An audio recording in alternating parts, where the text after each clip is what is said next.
자, 80번 문제가 되겠죠. 작년에도 출제를 했었습니다. 자, A씨는 이미 은행에서 부동산 담보로 7천만 원을 대출받은 상태이다. A씨가 은행부터 추가로 동그라미, 추가로가 포인트죠. 받을 수 있는 최대 담보대출 가능 금액을 얘기하겠죠. 자, 거기 보시면 대출 승인 기준 두 가지가 있거든요. LTV는 우리가 부동산 가격, 우리 담보부동산의 시장 가치 얼마냐면 5억 원. 5억 원에 대해서 대출금이 차지하는 비율이 몇 프로냐면 50% 기준.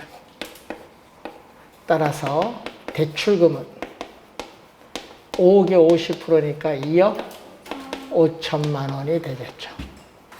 자, 여기에 대해서 DTI 총부채 상환 비율은 차입자의 연간 소득 얼마냐면 6천만 원. 자, 연간 소득 6천만 원에서 연간 원리금 상환액이 차지하는 비율이 40%인 0.4. 이때 연간 원리금 상환액은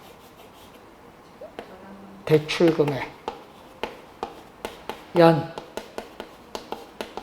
저당 상수를 곱해준데 이때 연 저당 상수는 문제에서 0.1 그리고 6천원의 40%는 2,400만 원.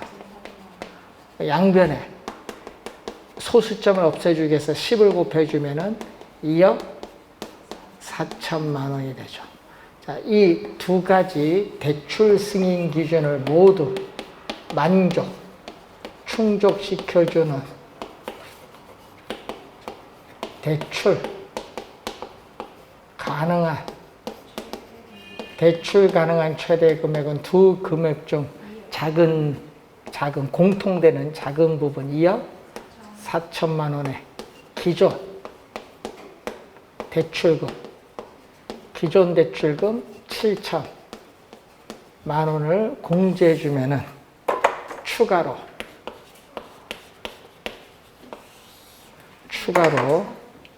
대출 가능한 최대 금액이 얼마냐?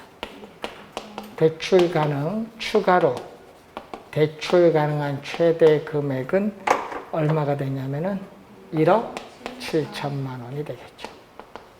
1억 7천만 원이 정답. 2번이 정답이 되겠습니다. 자, 81번 문제로 갑니다. 자, 고정금리 대출과 변동금리 대출에 관한 설명으로 옳은 것은 예상치 못한 인플레이션이 발생할 경우에 대출 기관에게 유리한 유형은 어떻게 돼요? 우리는 고정금리가 아니라 변동금리 대출이 돼요. 자, 예상치 못한 인플레이션이 발생하면요, 대출자는 채권자니까 손해를 봐요. 대출자는 손해를 보니까 대출금리 대출금리 인상을 통해서 금리 변동 위험을 차입자에게 전가시키거든요. 전가시키는 건 뭐죠? 변동금리야. 고정금리가 변동금리 대출. 일반적으로 대출일 기준 시 이자율은 변동금리 대출이 고정금리 대출보다 높다가 아니라 낮다. 낮은 이유는 차입자가 금리 변동 위험을 부담을 하기 때문. 차입자가 금리 변동 위험을 부담하기 때문. 3번 시장 이자율 하락 시에 자,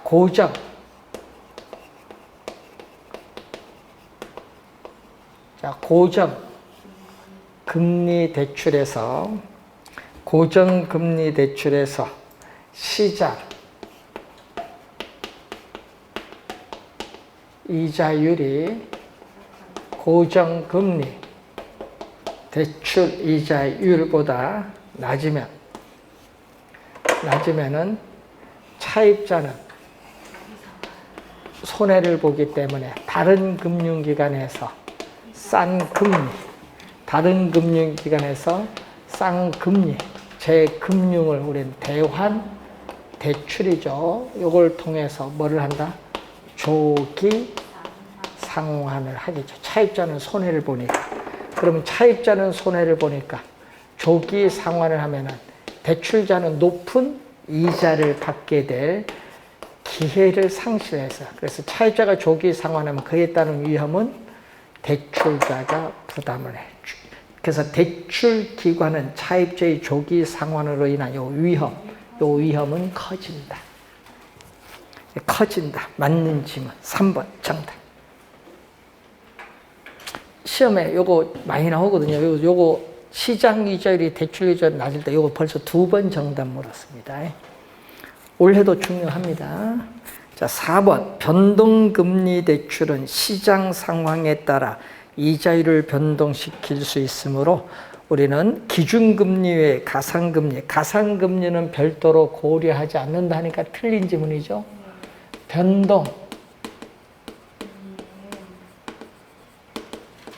변동금리 대출에서 대출 금리는 기준금리에 뭐를 대줬죠? 가산금리를 대주죠. 가산금리 더해준다는 얘기죠. 고려하지 않는다. 별도로 고려하지 않는다니까 틀린 지문.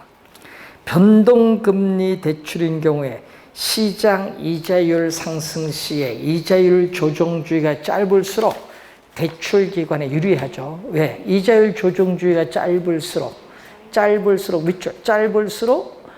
대출자는 대출금리 인상을 통해서 금리 변동 위험을 차입자에게 신속하게 전가시키기 때문에 유리하다. 불리한 것이 아니라 유리하다. 82번 문제로 갑니다. 부동산 금융에 관한 설명으로 틀린 것은 고정금리 주택담보대출은 차입자가 대출 기간 동안 지불해야 하는 이자율이 똑같다. 동일한 형태로 시장 금리의 변동에 관계없이 대출 시에 확정된 이자율이 만기까지 계속 적용되고 있습니다. 맞는 지문이죠. 고정금리 대출에서 시장 이자율이 이거죠. 대출에 따른 약정 이자율보다 낮으면은 차입자는 기존 대출금을 조기 상환하는 것이 유리하다. 낮으면이 포인트죠. 낮으면이 포인트. 자, 3번 코픽스는 은행 자금 조달 비용을 반영한 대출 기준금리. 자, 여러분 이 대출 기준금리는 2가지가 있죠. 양도성 예금증서 금리, 그리고 코픽스 2가지가 있어요. 자, CD 금리가 은행의 자금 조달 비용을 제대로 반영하지 못한다는 지적 때문에 코픽스가 2012년 말 도입이 되었습니다. 자, 지속적으로 인플레이션 현상이 심해질 것으로 예상되면 차입자는 인플레이션 현상이 심해지면 고정금리를 받는 게 유리하죠. 대출자는 CD 영동주택담보대출이 아니라 고정금리 대출로 대출받는 게 유리합니다. CD 영동주택담보대출은 변동금리 대출입니다. 그래서 정답은 4번이 정답. 5번 변동금리 주택담보대출은 이자율 변동으로 인한 위험을 차입자에게 전가를 시키는 방식인데 금융기관의 이자율 변동 위험을 차입자에게 전가시키기 때문에 줄일 수 있는 장점이 있다. 줄일 수 있다의 밑줄. 전가하기 때문에 줄일 수 있다. 83번. 요거 조기 상환에 대한 얘기죠. 자, 틀린 것. 조기 상환이 어느 정도 일어나는가를 측정하는 지표로서 조기 상환율. 여러분, 시장 이자율과 대출 이자율 요 관계에서 나타나는 게 조기 상환율이라는 게 있어요. 조기 상환율이 있습니다. 저당 대출 차입자에게 주어진 조기 상환권. 여러분, 조기 상환할 수 있는 권리가 있거든요. 차입자는. 요걸 우리는 콜 옵션이라고 하죠. 대출을 받을 때 조기 상환할 수 있는 권리가 있다. 콜 옵션. 대출 받을 때 나타난 권리. 풋이 아니라 콜. 요거 콜 옵션. 콜. 풋이 아니라 우리 금융용어의 콜 옵션. 콜 옵션의 일종으로 차입자가 조기 상환을 한다는 것은 어떻게 돼요? 대출 잔액, 미상환된 원금이죠. 대출 잔액을 행사 가격, 그 금액을 행사 가격으로 해서 대출 채권, 여러분 주택 저당 채권 있죠? 대출 채권을 매각을 하는 것과 같다는 거예요. 예, 대출 채권을 매각을 해 돈 다 갚았잖아요. 자, 저당 대출 차입자 2번이 정답입니다. 풋 옵션이 아니라 콜 옵션. 저당 대출 차입자의 조기 상환 정도에 따라 MPTS가 달라지겠죠. 자, 여러분 MPTS가 어떻게 돼요? 이체증권이잖아요. 차입자가 매월 원리금을 상환하는 거면은 요거잖아요. 그래서 이 MPTS의 현금 흐름과 가치가 달라져요. 예, 원리금 상환이 갚아버렸으니까. 이자율 하락에 따른 위험을 감안하여 금융기관은 대출기간 중 조기 상환을 금지하는 기간을 정하죠. 5년 동안 조기 상환 못한다. 뭐 이런 식으로. 그래서 위반 시에는 5년 이내 위반 시하면은 위약금으로 조기 상환 수수료를 벌칙으로 부과를 합니다. 그래서 5년 이내 되면은 3년 이내 미상환된 원금의 2%, 5년 이내면 미상환된 원금의 1% 이런 식으로 조기 상환 수수료를 부과합니다. 저당 대출 차입자의 조기 상환하면 이체증권 투자자에게 재투자에 따른 위험, 뭐죠? 조기 상환 위험을 유발합니다. 재투자에 따른 위험, 대표적 조기 상환 위험을 유발하죠. 여러분, 요건 뒤에 가서 MPTS는 또 배우니까 말을 좀 약간 바꿨더니 또 어려워집니다. 콜 옵션, 풋 옵션이 주어진 용어. 자, 84.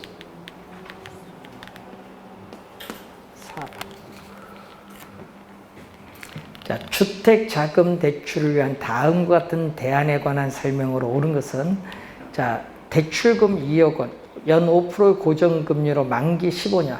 자, 대안 1은 원금 만기 일시 상환 조건, 2는 원리금 균등, 3은 원금 균등, 4는 GPM, 체증 분할 상환 조건, 4가지 기준. 그래서 1번, 모든 대안별 대출 금액에 대한 상환 방식은 다 다르죠? 다른데 첫째, 1회차에 지불하는 이자 금액은 모든 대안이 동일하다 하면, 자, 모든 대안이 동일하다. 밑줄, 여기에 틀렸어요. 자, 1차년도, 1회차 이자는 CPM, CAM, 원금, 만기, 일시상환, 요 세 개가 다 똑같다. 예. 그럼 무슨 얘기냐면 이 얘기거든요. 이자가 여기 만기까지 이자가 동일한 거, 여기 원금, 만기, 일시, 상환. 자, 이렇게 우하향하는 직사. CAM, 원금 균등. 자, 이런 형태로 내려오는 것은 이건 원리금 균등. 원리금 균등. 그러니까 요거 1회차에 이자는 요 세 개는 다 똑같다. 그런데 GPM은 뭐다? 마이너스 상환이 있잖아요. GPM은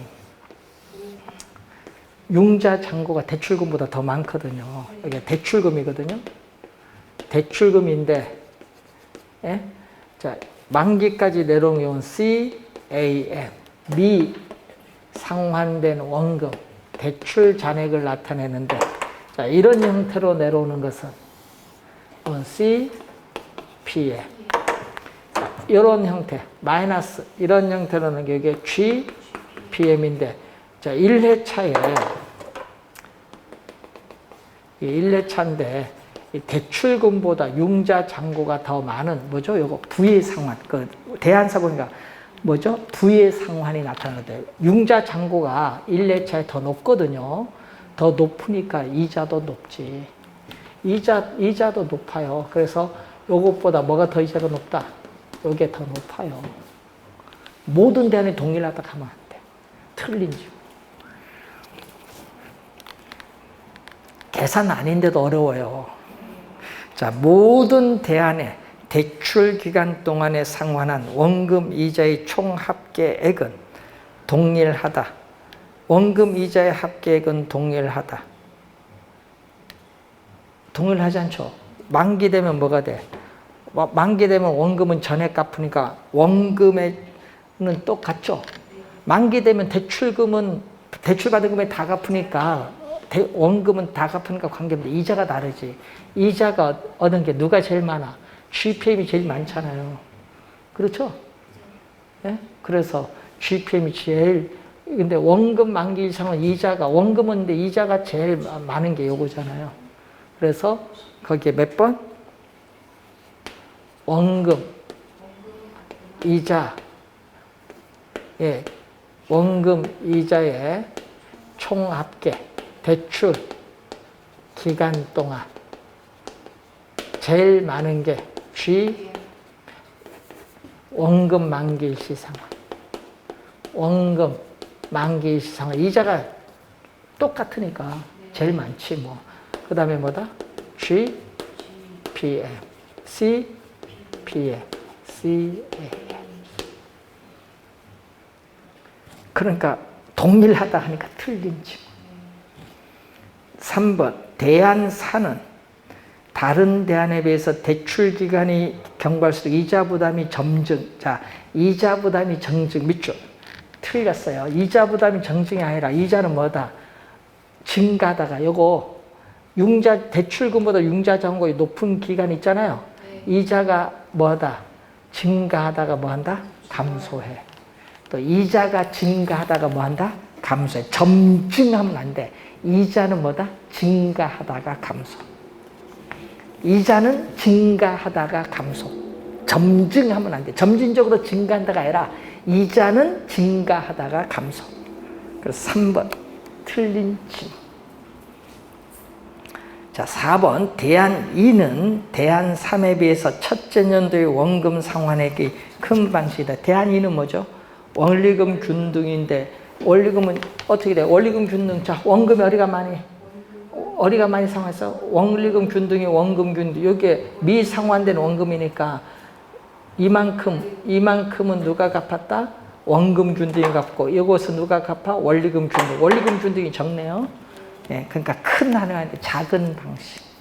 맨 끝에 작은 방식. 4번에 요 그림 보면 돼요. 요 그림.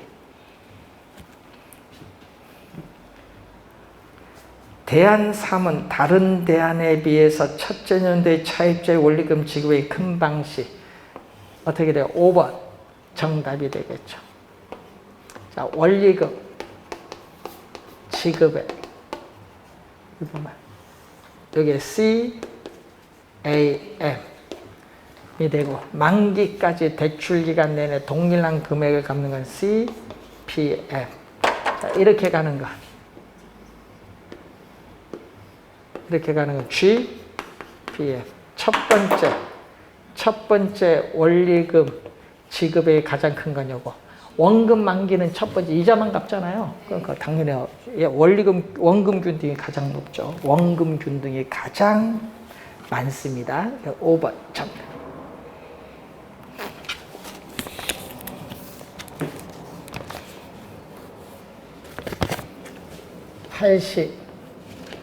85번. 자, 대출 조건이 다음과 같을 때 원금 균등 분할 상환 방식과 원리금 균등 분할 상환 방식의 1회차에 납부할 조건. 자, 원금 균등.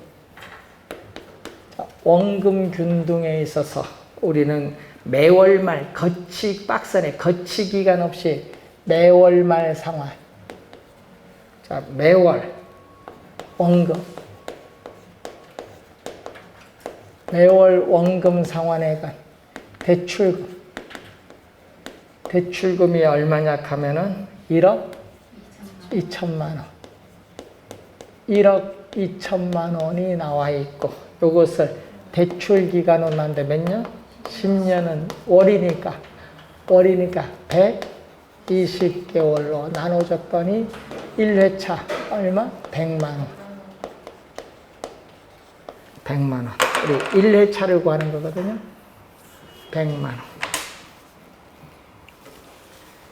C, PM, 원리금 균등 분할 상환. 자, 원리금 균등 분할 상환에 있어서 우리는 매월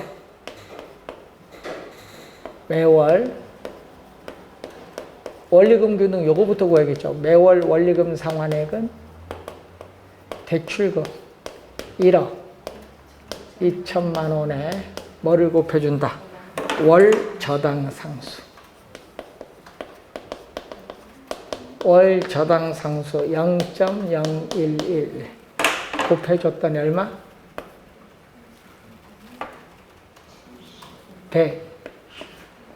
133만 2천 원. 자, 그럼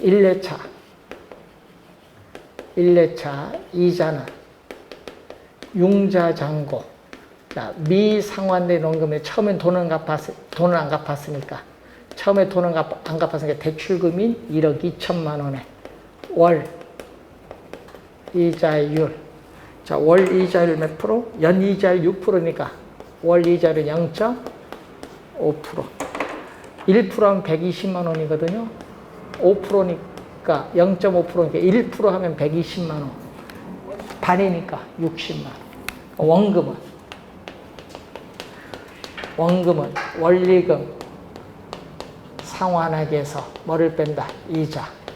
여기서 요걸 빼니까 얼마? 73만 2천 원. 73만 2천 원. 자, 1회차의 원금 얼마? 100만 원, 73만 2천 원. 2번 정답. 올해 시험에 요 두 개 다 구할 줄 아셔야 돼요. 계산 문제 나올 수 있습니다, 원래. 작년 29회와 31회는 전부 원리금 균등 출제했어요. 86번. 저당 대출 상환 방식에 관한 설명으로 틀린 것. 1번 원리금 균등 분할 상환 방식은 대출 기간 동안 매기 원금을 균등 분할 상환하고 이자는 점차적으로 감소한다. 자, 여러분 1번 맞는 지문이죠? 네. 이렇게 가는 거잖아요. 자, 원금 균등 분할 상환은 원금은 이렇게 만기까지 똑같다. 네. 만기까지 똑같고 이자는 이렇게 점점 감소한다. 일정하게 이렇게 감소한다. 1번은 그림이 요걸 말로 설명한 거. 2번 원리금 균등 분할 상환 방식의 원리금 대출금액 뭐를 곱해? 저당상수. 감채기금 계수가 아니라 저당상수를 곱하여 산출한다. 2번 정답. 감채기금 계수가 아니라 저당상수. 3번 만기 일시 상환 방식은 앞에 원금 붙이면 돼. 원금 만기 일시 상환이거든요. 만기 이전에는 뭐만 갚아? 요거 아까 그림 뭐 이자만 갚다가 만기 되면 대출 원금을 전액 상환하는 방식.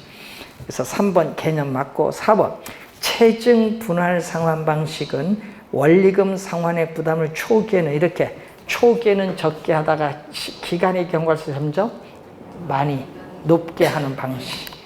맞는 지문. 원리금 균등 분할 상환 방식은 원금이 상환함에 따라 매기 이자액의 비중은 줄고 점차적으로 줄고 원금 상환액 비중은 늘어난다. 자, 5번은 요거죠. 자, 원리금 균등 분할 상환 조건에서 이자는 이렇게 점점 줄어들고 원금은 점점 이렇게 늘어난다. 그림, 요 설명. 그림. 기간이 경과할수록.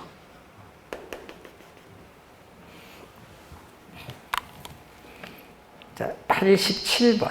주택연금 제도에 관한 설명 중 틀린 것. 금융기관은 안심하고 영모기지 대출을 취급할 수 있고 고령자는 평생 동안 주택연금 대출을 지급받을 수 있다. 예? 그래서 어떻게 돼요? 주택연금은 담보 대상이 되는 주택에 평생 거주하고 평생 동안 매월 일정한 금액을 연금으로 지급을 하죠. 또 뭐 국가가 공적으로 보증했기 때문에 주택연금 중단 위험이 없어요. 국가가 보증하니까 안심하고 영목이 대출을 해줘요.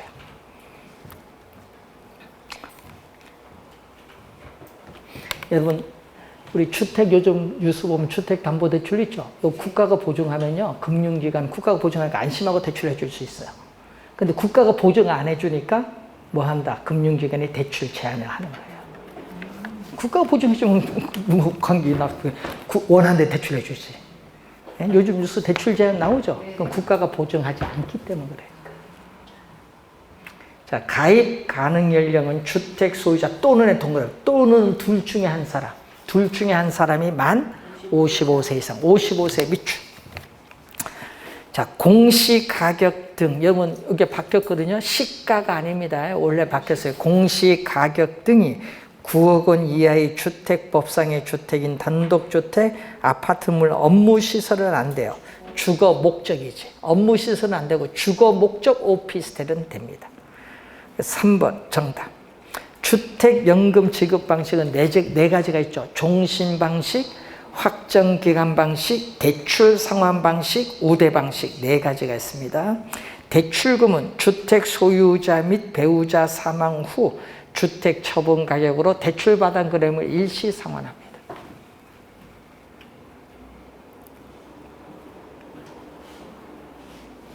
올해 도입된 게 있죠. 네, 올해 뭐 도입됐어요? 신탁 방식 주택연금제로. 여러분, 신탁이 들어가면요, 신탁 등기를 하면서 소유권이 이전이 된다는 거. 하여튼 신탁하면 소유권이 뭐가 돼? 이전되는데, 만약 신탁이 아니면 어떻게 돼? 신탁이 아니면 소유권은 언제? 사망 후에 이전돼. 되겠죠? 이거 조심해야 돼요, 항상. 정답은 3번. 자, 88번. 부동산 증권에 관한 설명으로 틀린 것을 묻죠. MPTS.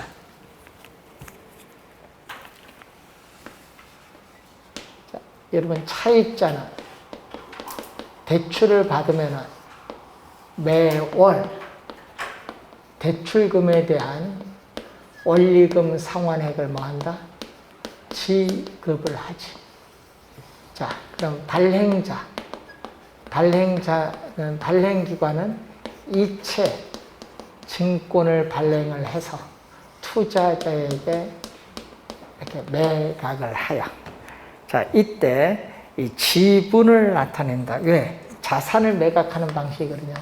MPTS는 자산 매각 방식, 자산, 지분을 매각하는 거거든요. 그래서 지분형의 성격을 가진 MBS예요. 지분을 나타내는 증권으로서 유동기관의 부채, 유동화기관이 발행기관이거든요. 유동화기관이 발행기관의 부채로 표시되지 않죠. 왜? 자산을 매각했어요. 그럼 여러분, 1,000억 자산 매각하면 1,000억 현금이 들어오기 때문에 발행기관의 자산의 크기는 변화가 없거든요. 부채로 표시되지 않습니다. 발행기관의 자산의 크기는 변화가 없다 얘기예요. 1번 맞고 2번 CMO는 동일한 밑줄, 동일한 저당풀에서 상환 우선순위의 만기, 다른 애 동그라미, 다양한 증권을 우리가 발행할 수 있다 얘기죠. 이게 저당 채권의 총 발행액, 그러면 총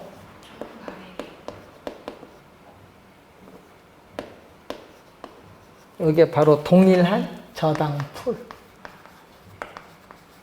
요 자체가 동일한 저당풀이다. 이 동일한 저당풀에서 이렇게 만기가 다른 거, 1년, 상환 우선순위, 만기 다른, 이런 식으로 우리는 어떻게 돼요? 요 나누어진 요것을 트렌치라고 하거든요. 트렌치. 다양한 형태, 이렇게, 지금 우리나라는 8개거든요. 8개의 증권으로 발행할 수 있어요. 이걸 뭐라고 하죠? CMO인데, 우리나라에서는 거의 대부분 뭐를 발행한다? CMO를 발행한다. 그래서 CMO가 상당히 중요합니다. 3번 부동산 개발 프로젝트 파이낸싱 AB, CP. 여러분 CP 커머셜 페이퍼가 나오는데 이거 기업 어음이라고 해. 기업 어음은 부동산 개발 PF, ABS는 뭐죠? 자산 유동화 증권.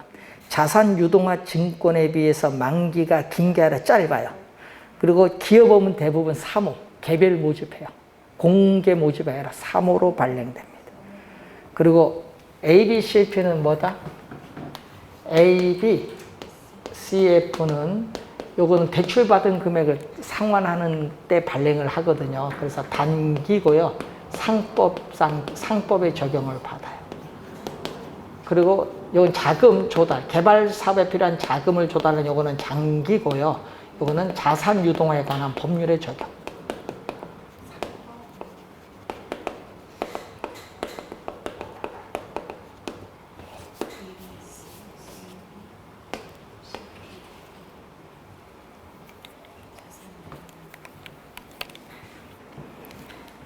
삼 번 정답이 되겠죠? 4번 MPTS는 주택담보대출의 원리금이 회수가 되면은 MPTS의 원리금으로 지급되므로 여러분 대출금을 요거 회수했죠? 받자마자 투자자에게 요거에 대한 원리금으로 그대로 지급하죠? 받자마자 넘겨줘요. 그래서 유동화 기관의 자금 관리 필요성이 원칙적으로 제거된다. 여러분 받자마자 바로 넘겨주니까 여기 자금 관리할 필요성이 없지. 100만 원 받으면 100만 원 바로 넘겨준다는 얘기죠.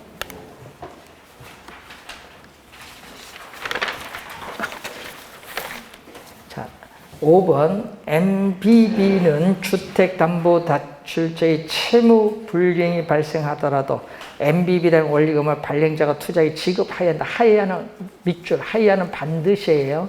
왜? 국가가 보증했거든요. 차입자는 매월 원리금을 갚잖아요. 이때 발행기관은 투자자에게 MBB를 발행한다. 이건 주택저당채권 담보부 채권인데 기업의 회사채 성격과 아주 유사하기 때문에 이건 채권형의 성격을 가진 MBS인데 발행기관은 이것은 유동화기관이거든요. 한국주택금융공사는 국가가 보증했어요. 차입자가 돈을 못 갚아도 발행기관은 반드시 투자재 국가가 보증해 줘야 돼. 이 채권에 대한 원금 이자를 반드시 지급을 해야 돼. 왜? 누가 보증했기 때문에? 국가가 보증했기 때문에.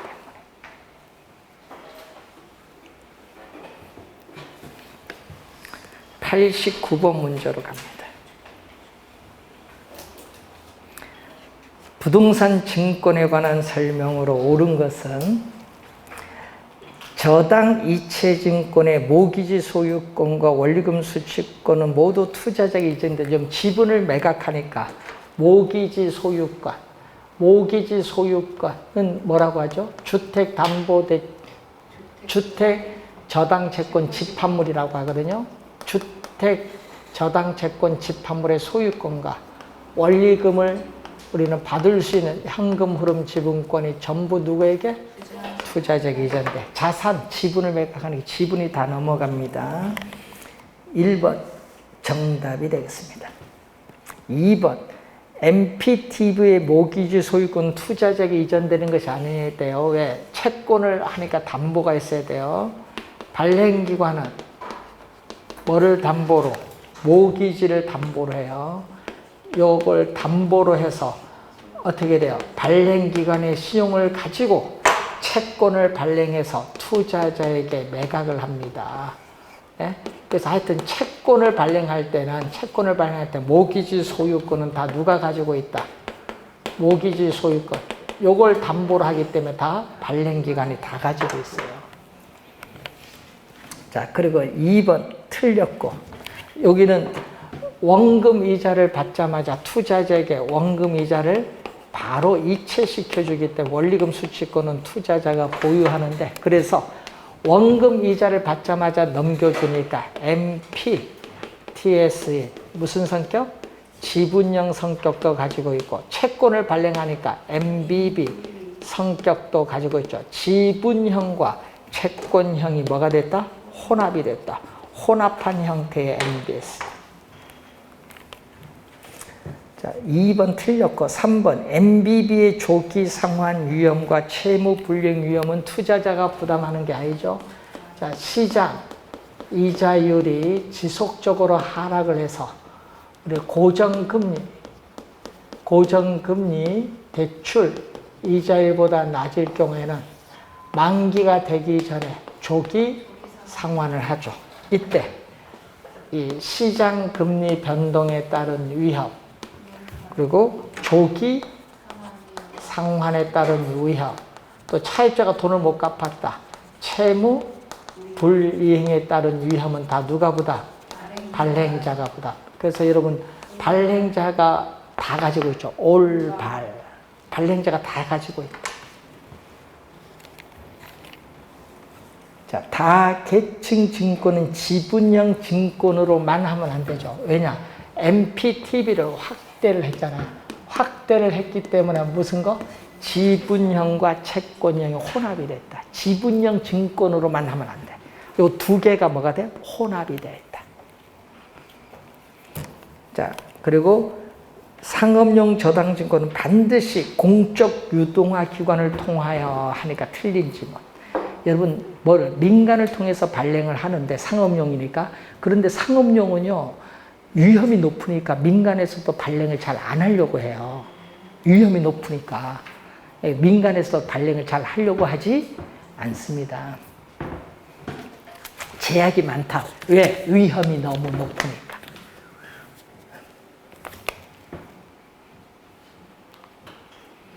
자, 90번 문제로 갑니다. 부동산 투자 회사에 관한 설명으로 틀린 것. 작년에 출제 안 했기 때문에 올해 가능성 출제가 예상이 되죠. 자, 영업인가를 받거나 등록을 한 날부터 6개월이 지난 자기관리 부동산의 자본금은 70억 원 이상이 된다. 70억 원. 여기 최저 자본금이죠. 자, 위탁관리와 기업 구조조정 4번에 보면 영업인가를 받거나 등록을 한 날부터 6개월이 지난 위탁관리 기업 구조조정 부동산 투자회사의 자본금 100억이 아니라 50억 원. 50억 원. 1번이 정답입니다. 2번 설립자본금, 위탁관리 기업 구조조정 설립자본금은 3억 원 이상, 자기관리는 얼마? 5억 원 이상. 2번, 3번이 바뀌었죠. 자, 5번 부동산 투자회사는 부동산 등 자산의 운용에 관하여 회계 처리를 할 때에는 국토교통부가 아니라 금융위원회가 됩니다. 자, 국토교통부가 아니라 금융위원회가 정하는 회계 처리 기준에 따라야 된다. 국토교통부가 아니라 금융위원회. 자, 91번. 부동산 금융에 관한 설명으로 오는 거. 여러분, 이런 형태의 문제, 여러분, 우리 금융에 각 단어에 하나씩 뽑아서 이런 게 어려운 거예요. 예, 이런 게 하나하나 뽑아오는 게. 영모기준은 주택연금이죠. 영모기준 주택연금인데 시간이 지남에 따라 대출 잔액은 어떻게 돼요? 매월 일정한 금액을 받으니까 대출 잔액은 늘어나는 거죠. 늘어나는 밑줄. 그리고 일반적으로 비소구형. 여러분, 비소구죠. 여러분, 청구할 수 있어요? 대출 채권 설정했잖아요. 주택담보대출 채권 설정했죠. 요걸 어떻게 돼요? 원리금, 대출 매월 일정한 금액 받고 있는데 요걸 지금 중간에 야 갚아라 할 수 있어? 못하죠. 이게 비소구형이다. 비소구형 해결됐어요, 용어? 자, 여러분 돈 연금 받는데 한 평생 동안 받는데 한 5년 지나서 금융기관이 야 연금 갚아라 못해. 누구 마음? 갚는 거. 연금. 주택 가격이 너무 올라서 난 갚겠다. 이건 차입자 마음이지 금융기관이 갚아라 못해. 비소구형이다. 해석 못해서 막 틀립니다. 가치 상승 공유. 여러분, 부동산 가치가 올랐어요. 그걸 공유한다. 상승분, 가치 상승분을 공유한다. 누구끼리 공유해? 차입자와 대출자인 금융기관에 공유를 한다. 이 말이에요. 그러니까 담보물이 뭐야? 주택이잖아요. 그럼 부동산의 가치 상승 일부분을 대출자가 사전 약정에 의해서 우리는 차입자에게 이전하는 것이 아니라 어떻게 돼? 대출자가 아니라 차입자. 거기서 잘 봐야 돼. 가치 상승 일부분을 차입자가 사전 약정에 의해서 누구에게? 대출자에게 이전하기로 하는 조건의 대출이다. 그 말이에요. 차입자가 돈 빌려갔는데 부동산 가치가 올랐죠? 이 일부분을 대출자에게 준다는 얘기예요. 그래서 틀린지 뭐.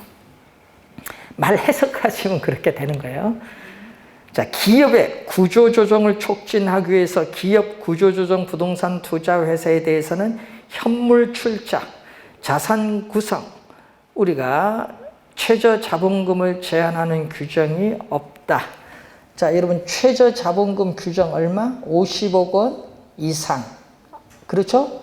자산 구성은 기업 구조조정 부동산 투자에서 70% 이상. 제한하는 규정이 있어요. 자산 구성과 최저 자본금 요 두 개는 뭐다? 제한이 있다. 현물 출자는 제한이 없어요.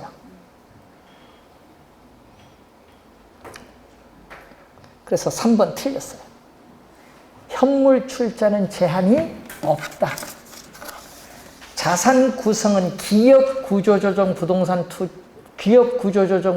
70% 이상. 최저 자본금 얼마? 50억 원. 규정 있습니다. 자, 4번. 부채 금융은요, 조인트 벤처는요, 부채 금융이 아니라 지분 금융. 자기 자본을 줘달라는 지분 금융. 부채 금융, 여러분 지분 금융은 조인트 벤처, 부동산 신디케이트. 부동산 투자 회사는 지분 금융. 5번. 4번도 틀렸네요. 우리나라의 공적 보증 형태의 영모기재론 두 가지 있어요. 여러분, 주택을 대상으로 하는 건 주택연금이고요. 전답을 대상으로, 여러분, 전답과수원 있죠? 지목, 전답, 과수원, 농지를 대상으로 합니다. 농지는 감정평가상의 용어로서, 지목은 전답, 과수원이거든요. 농지를 대상으로 농지연금, 요것도 하고 있어요. 예? 2011년에 도입됐어요. 주택연금은 2007년, 산지연금은 아직 도입이 안 돼 있어요. 산지연금은 아직 도입이 되어 있지 않다. 자, 여기 주택연금은 누구? 한국주택금융공사. 그리고 농지연금은 한국농어촌공사.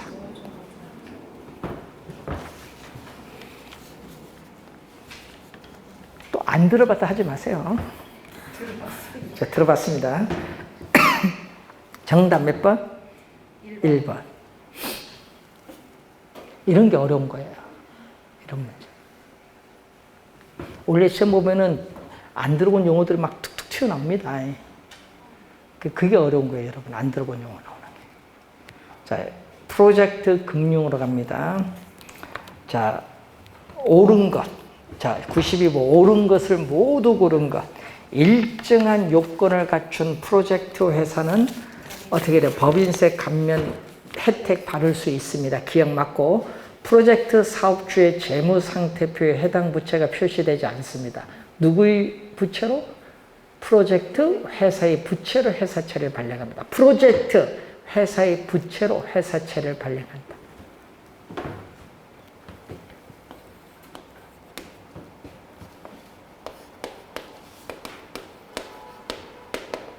자, 프로젝트 회사가 우리는 특수 법인이에요.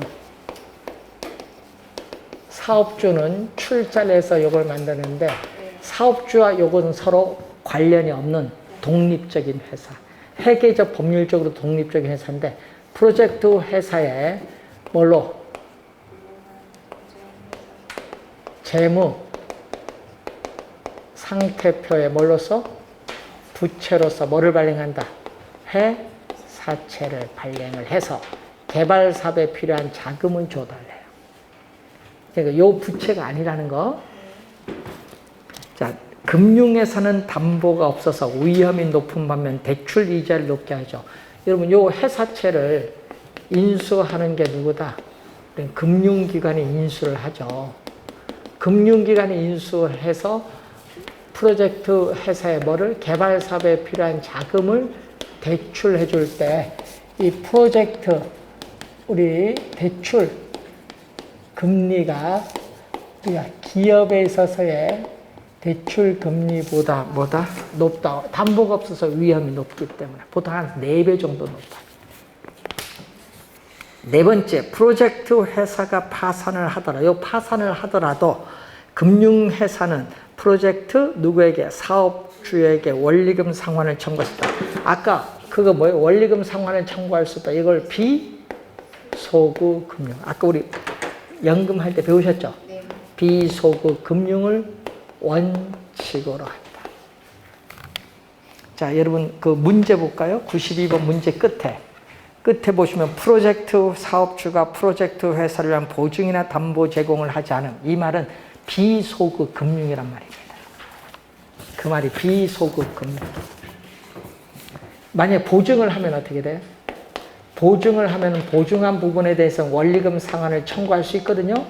보증한 부분에 제한해서 원리금 상환을 청구할 수 있는 제한 소급 금융이 일반적이죠. 자, 93번. 옳지 않은 것. 93 옳지 않은 것. 대규모 자금이 소요되고 공사기간이 장기인 사업에 적합한 자금 조달 수단이죠. 그래서 우리는 유전 개발 사업과 같은 특정 프로젝트 개발 사업에 하죠. 특정 프로젝트 개발 사업에 뭐를 담보로 한다? 미래의 수익성을 담보. 미래의 수익성을 담보로 한다. 자, 프로젝트 금융에 의한 채무는 사업주와는 뭐 독립적 미출. 그 부채 상환 의무가 사업주에게 전가되는 것은 아니다는 것. 이게 뭐죠? 비소급 금융이지 뭐.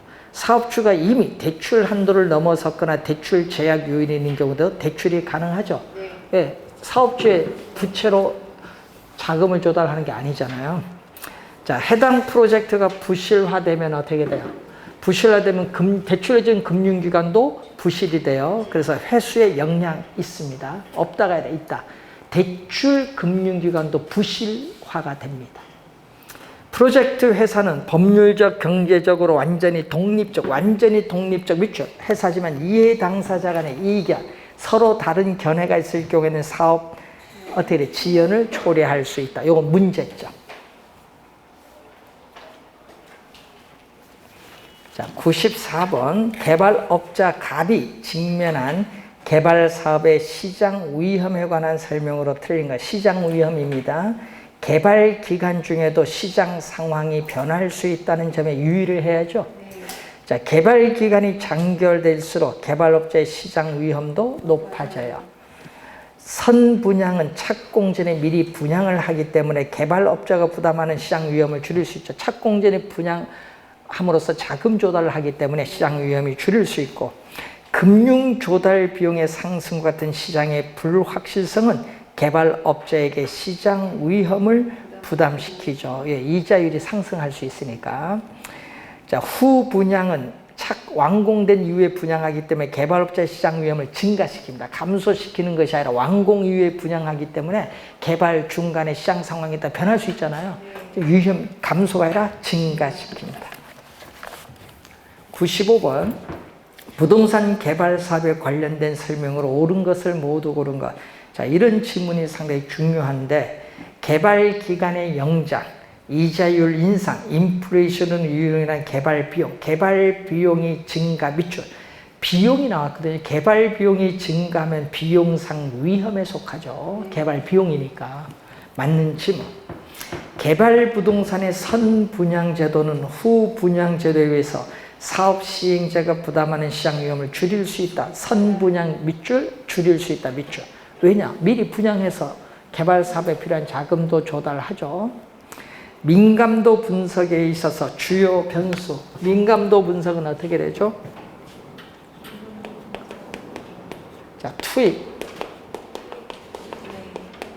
요소에 있어서 거기에 보시면 토지 구입을 하는 우리가 비용, 개발 기간, 분양, 가격, 이 투입 요소의 변화에 따라 산출되는 결과인 수익성이 어떻게 변하는가, 이걸 분석하는 걸 무슨 분석? 민감도 분석.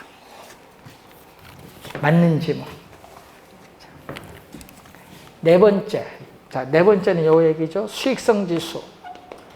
PV가 I로 이렇게 되는 건데, 여기 1보다 크다는 건 뭐죠?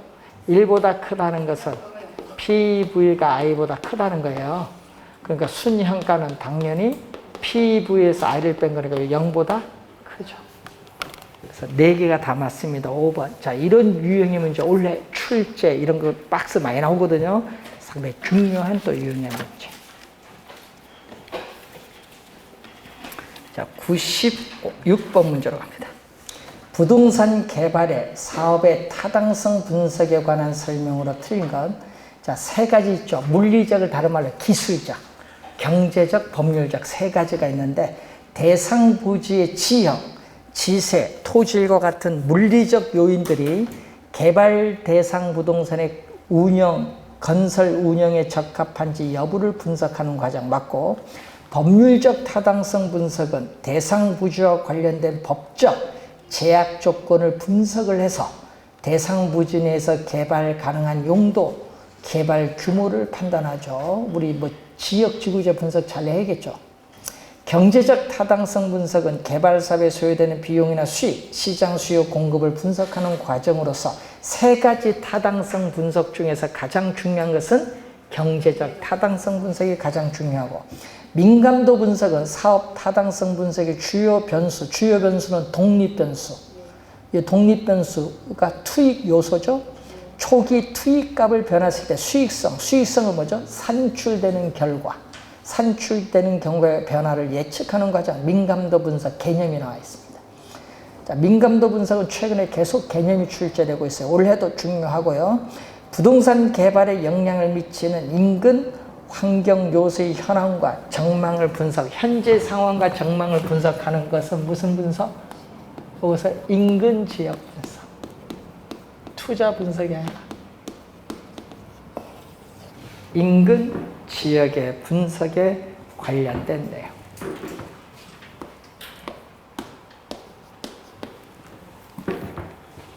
자, 97번. 작년에 환지 방식 출제했었죠.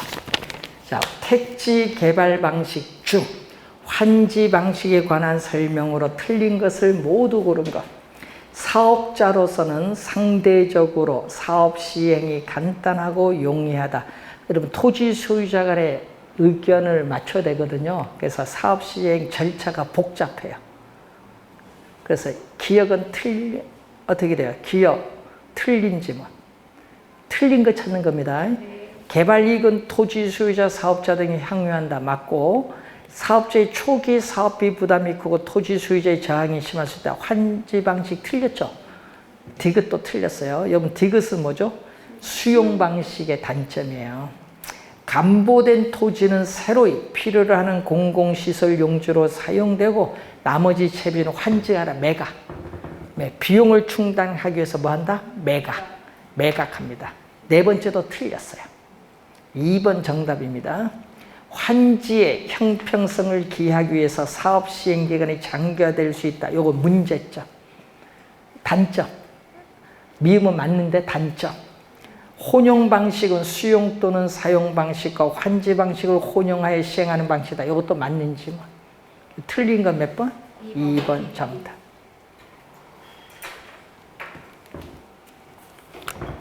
자, 98번 문제부터는 잠시 쉬고 시작하는데, 여러분 올해 시험에 환지 방식하고 수용 방식 있죠? 이 2가지 장단점 공부하고 들어가셔야 됩니다. 환지 방식과 수용 방식의 장단점 공부하고 들어가셔야 되겠습니다. 자, 98번 문제부터 잠시 쉬고 시작하겠습니다.